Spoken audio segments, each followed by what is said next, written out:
Welcome to our channel. Today we how to enable Microsoft Azure Synapse pipelines with Git integration, detailed guide step by step clearly.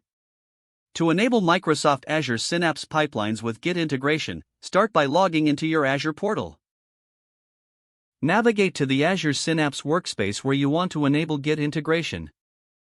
In the Synapse Studio, locate the Manage Hub on the left-hand sidebar. Click on the Manage Hub to open the management options. Look for the Git configuration section in the options displayed. Select the Git configuration tab to access Git settings. Next, click on the Create button to set up a new Git repository.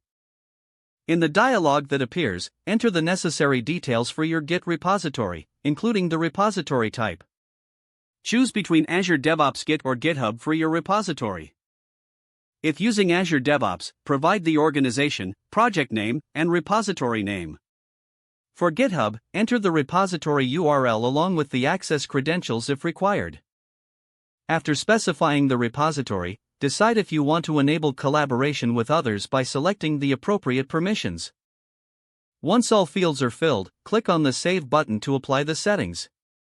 The system will now create the Git integration and assign it to your Synapse workspace. On successful creation, you'll see a confirmation message with details about the integrated Git repository. Return to the Synapse Studio interface to access your data integration pipelines. You will now notice a Git section in the panel indicating that Git integration is enabled. To confirm everything is functioning correctly, open a pipeline and check the Git-related options available.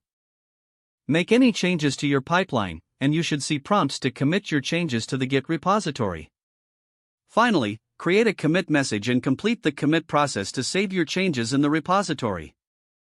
Your Microsoft Azure Synapse pipelines are now successfully integrated with Git, allowing for version control and collaborative development. If the page does not load, refresh the browser or try again in a private or incognito window. Make sure you are using the correct email address, then retype it carefully to avoid small typos. If your password is not accepted, use the reset option and create a new strong password you can remember. Check your spam folder for verification or security emails, then complete any requested confirmation steps. Enable two-factor authentication if available to improve account security and reduce unauthorized access risk. After signing in, review your profile details so your contact information and settings are accurate and current. If you see an error message, note it down and try again after restarting your device and internet connection.